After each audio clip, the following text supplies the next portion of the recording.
my YouTube channel. Hello guys, ඉතින් කොහොමද? අද අපි හදන්න හදන්නේ ඖෂධීය කැඳ එකක්. ඒකට අපිට ඕන කරනවා මුකුණු වෙන්න, කරපිංචා, ගොටුකොළ, හාතවාරිය, පෙනල, සුදුලූණු, රතුලූණු, ඒ වගේම හාල්. අපි බලමු කොහොමද මේක හදාගන්නේ කියලා. අපි මේක බෙන්ඩර් කරගන්න තරමට සිහින්නු කපා ගන්න ඕනේ. ඒ වගේම අපිට පොලුත් ඕන වෙනවා. මුලින්ම සුදු හරි රතු හරි කැකුළු හාල් ටිකක් හොඳින් හොදගෙන ඒක සුදු ලූණු රතු ලූණු ලුණු සල්පයක් එක්ක හොඳට තම්බ ගන්න ඕනේ. අපි කැඳ හදනකොට මැටි මුට්ටියක් ගන්නවා නම් තමයි වඩාත්ම හොඳ. අපිට මේකට ඉඟුරු මොනර කුඩුම්බිය පොල්පලා වගේ දේවලුත් එකතු කරගන්න පුළුවන්. මට අද ඉඟුරු තිබුණේ නැති නිසා මම සුදු ලූණුයි රතු ලූණුයි විතරක් එකතු කරගන්නවා.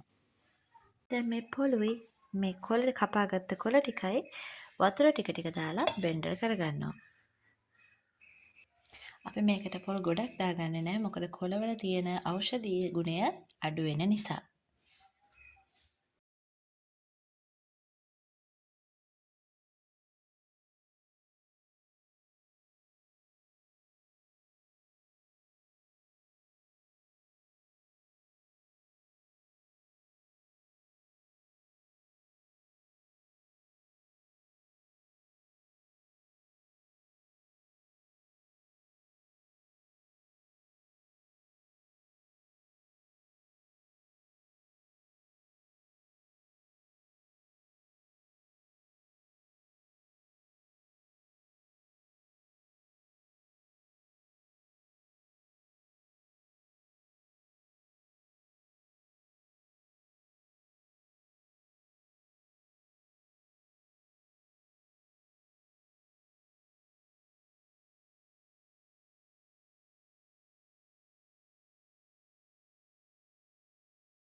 බෙන්ඩර් කරගත්ත කොළ කඳ ටික මුට්ටියට දාගෙන හොඳට රත් කරගන්න තමයි හදන්නේ.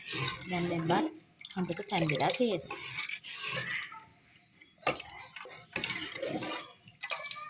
මේ තමයි අපි ආදරෙන් හදාගත්ත කොළ කැඳ එක.